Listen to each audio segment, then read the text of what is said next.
वृषभ राशि वाले बंधुओं, स्वागत है आप सभी का शिवप्रिया भिंड यूट्यूब चैनल में। तो वृषभ राशि वालों, जरा ध्यान से सुनिए। मार्च के इस महीने का एक ऐसा उपाय हम आपको बता देते हैं जो कि इस समय और काल पर ग्रहों की स्थितियों के अनुसार 100% सटीक बैठने वाला है और आपको इसके अद्भुत परिणाम कुछ ही दिनों में दिखाई देने शुरू हो जाएंगे। यानी कि अगले 2 से 3 दिनों में ही, 24 से 48 घंटों में ही इसके परिणाम आपको दिखाई देंगे। जी हाँ, आकर्षणीय शक्ति यह बढ़ाएगा और आपके जीवन से निगेटिविटी को दूर भगाएगा। शुक्र, शनि और चंद्रमा की अद्भुत शक्ति का अनुभव आपको कराएगा। क्या करना है उपाय, जरा ध्यान से सुनिए। लेकिन एक बात और है, इसे भी ध्यान से समझ लीजिए कि कोई भी उपाय और क्रिया करने से पहले एक बार अपनी कुंडली का आकलन जरूर कराइए, क्योंकि आपकी कुंडली में कौन से दोष हैं, कौन से योग हैं जो आपके जीवन की बाधा का कार्य कर रहे हैं, आपकी जीवन की रुकावट, तबाही और बर्बादी का कारण है। जब तक उनका समाधान नहीं होगा तब तक कोई भी उपाय क्रिया आपके ऊपर 100% काम नहीं करेगी। थोड़ा बहुत काम करेगी, थोड़ा बहुत नहीं करेगी। तो 100% लाभ लेने के लिए कुंडली आकलन कराना सर्वश्रेष्ठ फैसला है जो आपको करना ही चाहिए जल्द से जल्द। ठीक है, तो अब इसके बाद इस उपाय को ध्यान से सुनिए, इसे भी करिए, कुंडली आकलन भी कराइए। प्रयास तो करने ही पड़ते हैं, करत करत अभ्यास के जड़मति होत सुजान। महामूर्ख भी अभ्यास कर करके ज्ञानवान बन जाता है।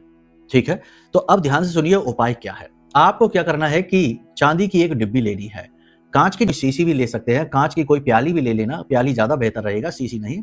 तो आपको कांच की कोई प्याली लेनी है या चांदी की डिब्बी लेनी है। तो आपने क्या करना है कि इसके अंदर अगर कांच की प्याली ली है तो चांदी का एक सिक्का डालिए, चांदी की डिब्बी ली है तो कुछ नहीं, कोई सिक्का इक्का नहीं डालना है। फिर दूसरी सामग्रियां डालनी है।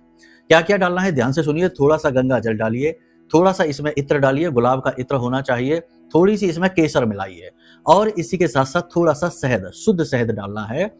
इसके बाद यह एक मिश्रण सा बनेगा, इसे अच्छी तरीके से मिक्स करिए। अब आप जब भी घर से बाहर निकले, अपने काम पर जाएं, तो इसे अपने माथे पर लगाकर जाएं, माथे पर, गले पर और अपनी नाभि पर। 3 स्थानों पर शक्ति का वास होता है। जैसे कि आपकी भ्रुकुटी पर भोले बाबा का वास होता है, आपके गले पर, आपकी गर्दन पर ब्रह्मा का वास होता है, आपकी नाभि पर नारायण का वास होता है, श्री हरि विष्णु का वास होता है। तो आपके ऊपर सभी देवी देवताओं की कृपा तो बरसेगी ही, साथ ही साथ शुक्र, शनि और चंद्र की भी विशेष कृपा मिलेगी। लेकिन इतना ही नहीं है, इस उपाय को आगे भी बढ़ाना है। रात्रि को जब आप सोने जाएं तो उस समय मन को शांत करें, उसके बाद थोड़ी सी यही सामग्री अपनी हथेली पर लें और मलें और इसके बाद अपने चेहरे पर स्पर्श कराएं। उसके बाद आप तलवों पर, पांव के तलवों पर भी इसकी हल्की हल्की मसाज करें और उसके बाद आप बेफिक्र होकर सो जाइए। आपको तो अच्छी तो नींद आएगी, शानदार नींद आएगी। और उसके बाद अगले दिन से ही आपका आभा मंडल इतना सफेद हो जाएगा, इतना साफ हो जाएगा, इतना क्लीन हो जाएगा कि आप हर एक शुभ चीज को अपने जीवन में अट्रैक्ट करेंगे। इसी को कहते हैं आकर्षणीय शक्ति उत्पन्न हो जाना, चुंबकत्व आ जाना। ठीक है, करके देखिए, फिर बताइए, प्रेम से बोलिए जय माई की, जय मां बगला।